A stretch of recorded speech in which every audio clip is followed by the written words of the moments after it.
Kali ini kita akan coba menganalisis laporan keuangan dari PT Semen Indonesia Tbk. Oke, eh, seperti yang sudah saya sampaikan bahwa nama saya Vera. Saya berasal dari program studi akuntansi di Universitas Siber Asia. Adapun poin pembahasan yang akan saya bahas pada kesempatan kali ini ada 5 sub. Satu itu adalah latar belakang dari mengapa sih saya menganalisa laporan keuangan ini. Terus coba akan saya bahas gimana nih laporan keuangan dari perusahaan ini. Terus metode apa yang dipakai di konsolidasi pada perusahaan kali ini. Dan kesimpulan apa yang bisa saya berikan serta penutup. Oke, berawal dari laporan keuangan. Apa sih laporan keuangan itu? Laporan keuangan merupakan suatu informasi yang menggambarkan kondisi suatu perusahaan di mana selanjutnya itu akan menjadi suatu informasi yang menggambarkan tentang kinerja suatu perusahaan. Itu yang dimaksud dengan laporan keuangan. Selanjutnya, mengapa laporan keuangan harus dianalisis? Nah, analisis dari laporan keuangan ini merupakan salah satu cara dalam menelaah atau mempelajari hubungan untuk menentukan posisi keuangan dan hasil usaha dalam suatu perusahaan. Analisa laporan keuangan merupakan salah satu teknik analisa di mana hubungan antara pos-pos dalam laporan keuangan, yaitu neraca atau laporan laba rugi, dapat diketahui. Ada beberapa teknik dalam menganalisa suatu laporan keuangan. Salah satunya yaitu teknik analisa rasio keuangan. Profil perusahaan. Perusahaan yang akan kita analisa pada kesempatan kali ini yaitu PT Semen Indonesia Persero Tbk, yaitu perseroan yang didirikan dengan nama NP Pabrik Semen Gresik pada tanggal 25 Maret 1953 dengan akta notaris Raden Mr. Suwandi nomor 41 pada tanggal 17 April 1961, di mana NP Pabrik Semen Gresik dijadikan perusahaan negara atau Persero berdasarkan Peraturan Pemerintah Nomor 132 Tahun 1961. Kemudian berubah menjadi PT Semen Gresik Persero berdasarkan Akta Notaris JN Siregar SH nomor 81 tanggal 24 Oktober 1969. Adapun ruang lingkup kegiatan usaha perseroan menurut anggaran dasar adalah menjalankan usaha dalam bidang industri semen, termasuk kegiatan produksi, terus menambang, dan atau menggali bahan yang diperlukan dalam industri semen atau industri lainnya, perdagangan, pemasaran, dan distribusi terkait dengan industri semen, serta pemberian jasa untuk industri semen dan atau industri lainnya, di mana perseroan berkedudukan dan berkantor pusat di Jakarta Selatan. Perseroan memulai kegiatan komersialnya pada tanggal 7 Agustus 1957. Lokasi pabrik semen perseroan dan entitas anak grup berada di Gresik dan Tuban di Jawa Timur, terus ada di Rembang dan Cilacap di Jawa Tengah, ada di Narogong di Jawa Barat, ada di Indarung di Sumatera Barat, terus ada Olongka di Aceh, Pangkep di Sulawesi Selatan, dan Quang Ninh di Vietnam. Oke, berikut saya sajikan laporan perubahan ekuitas konsolidasian untuk tahun yang berakhir 31 Desember 2021 dan 2020. Oke, bisa dilihat di data berikut saldo per 1 Januari 2020 di sana ada catatan, terus ada modal saham, tambahan modal di store, terus ada selisih transaksi, ada komponen ekuitas dan juga saldo laba yang dicadangkan ataupun yang belum dicadangkan. Terus ada kepentingan non pengendali di sana ya, jelas semuanya terlihat ada. Terus ada laba tahun berjalan, rugi komprehensif, ada akuisisi entitas anak, sampai ke dividen. Semua dibahas di sana ya, jelas terpampang. Boleh dilihat. Selanjutnya, nah ini adalah laporan arus kas yang penting dalam proses dari setiap pencatatan laporan keuangan. Ada arus kas dari aktivitas operasi, arus kas dari aktivitas investasi, arus kas dari aktivitas pendanaan, terus arus kas bersih yang digunakan untuk aktivitas pendanaan seperti apa, hingga akhirnya ada penurunan bersih kas dan setara kas, terus ada kas setara kas pada awal tahun, serta dampak pada perusahaan. Apa sih yang didapat dari selisih eh, kurs ya yang terjadi dari kas ini? Oke, berbicara tentang konsolidasi, di mana dasar penyusunan laporan keuangan konsolidasian adalah biaya histori, kecuali instrumen keuangan tertentu yang diukur pada nilai wajar melalui laba rugi pada setiap akhir periode pelaporan yang dijelaskan dalam kebijakan akuntansi serta menggunakan dasar akrual, kecuali untuk laporan arus kas konsolidasian. Oke, nah, laporan arus kas konsolidasian ini disusun dengan menggunakan metode. Jadi ada metodenya. Terus metode apa sih yang digunakan? Ada metode langsung, ada metode langsung ini di mana adanya pengelompokan arus kas. Jadi ada pengelompokan dulu ke dalam aktivitas operasi, investasi, dan pendanaan seperti yang sudah saya sampaikan tadi.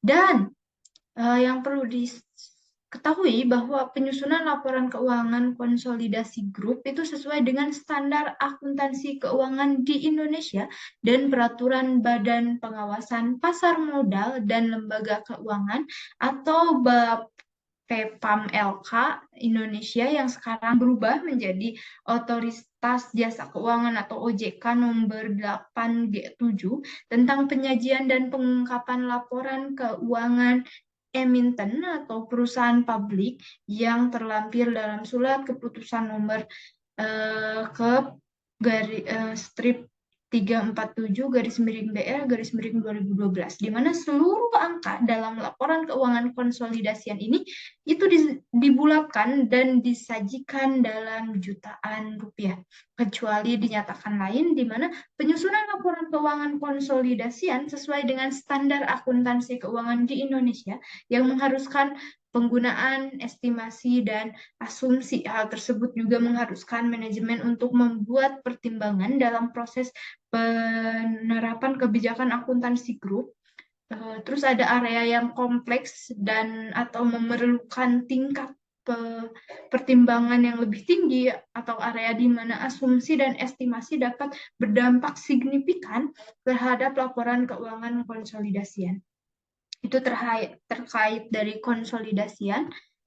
Selanjutnya, nah ini kita akan coba menganalisa mana sih perusahaan anaknya apa saja. Terus mungkin tadi di awal sudah disinggung sedikit ya tentang perusahaan anaknya. Namun yang kita bahas lebih dalam dan yang menarik di sini adalah pemilikan langsung dan tidak langsung itu ya.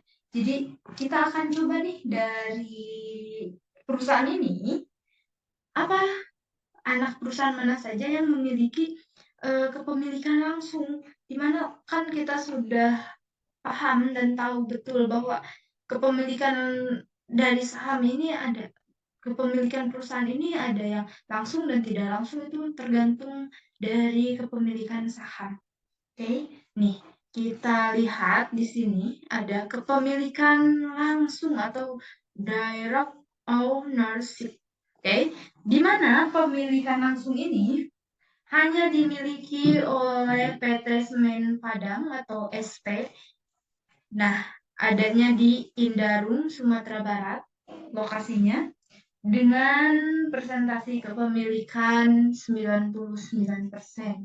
Terus ada PT Semen Tonasa atau ST, adanya di Pangkop. Di sana juga dijelaskan ya persentase kepemilikannya.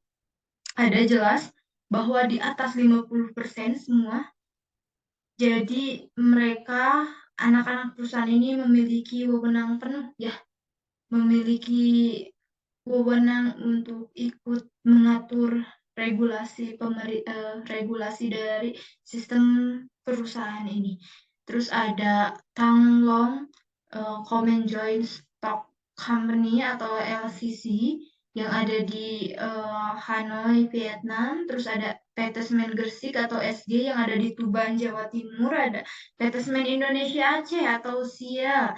Ada PT Industri Kemanesan Semen Gresik ada di Tuban, Jawa Timur. Terus ada PT Semen Kupang Indonesia yang ada di Kupang, Nusa Tenggara Timur. Ada PT Semen Indonesia Logistik atau SIL yang ada di Gresik, Jawa Timur. Ada PT Kawasan Industri Gresik yang ada di Gresik, Jawa Timur.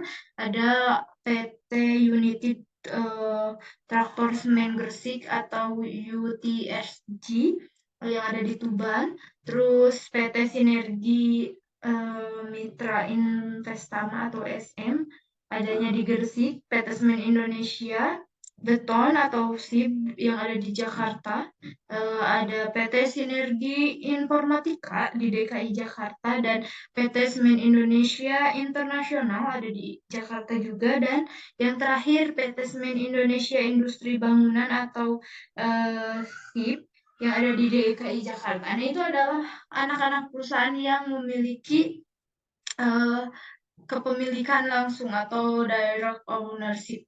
Ya, itu adalah entitas anak yang memiliki direct ownership di mana kepemilikan sahamnya ada di atas 50%.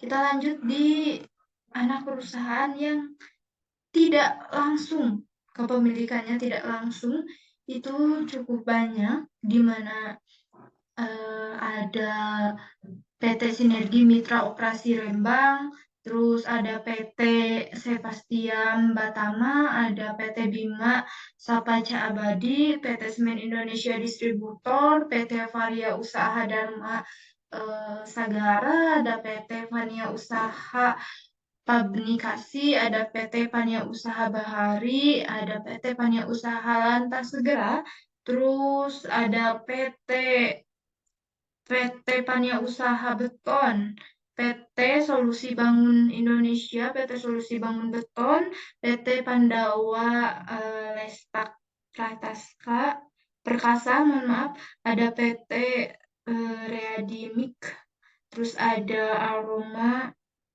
Sejahtera Indonesia, Aroma Cipta Anugrama, SBI, Bangun Nusantara, Solusi Bangun, Andalas, dan Cipta Nugraha Indonesia, serta ada International Trending Tea dan yang ada di Singapura ya. Terus yang terakhir ada Thang Long Garment Joint Stock di Hanoi, Vietnam, serta An Phu Common and Stock. Jadi cukup banyak sekali entitas anak perusahaan dari PT Semen Indonesia ini. Mungkin kita sama baru tahu cukup banyak cabangnya, dan ini merupakan perusahaan-perusahaan anak dari PT Semen Indonesia yang namanya sering kita dengar. Oke, berbicara terkait dengan kepemilikan tadi, bahwa kepemilikan tidak langsung adalah investasi yang memungkinkan investor dapat mengendalikan secara signifikan perusahaan lain tidak melalui kepemilikan saham langsung, melainkan melalui anak perusahaan. Sedangkan kepemilikan langsung adalah kepemilikan saham oleh perusahaan yang berafiliasi, di mana struktur ini memiliki dua bentuk, yaitu saham induk dimiliki oleh anak perusahaan dan saham anak dimiliki oleh anak perusahaan yang lainnya. Itu mungkin tadi sudah saya jabarkan mana aja nih entitas anak dari perusahaan PT Semen Indonesia ini dan mana yang memiliki kepemilikan langsung dan tidak langsung. Sudah dijelaskan perbedaannya. Nah, adapun metode akuntansi antara kepemilikan langsung dan tidak tidak langsung ini mempunyai perbedaan, yaitu metode akuntansi kepemilikan langsung adanya penggolongan kegiatan yang berhubungan dengan operasional. Berarti sudah jelas ya tadi nama-nama perusahaan yang sudah saya sebutkan, sedangkan kepemilikan tidak langsung ini langsung memusatkan pada perbedaan laba bersih dan arus kas dari aktivitas operasi sehingga dapat menunjukkan hubungan antara laporan laba rugi, neraca, dan juga arus kas. Oke.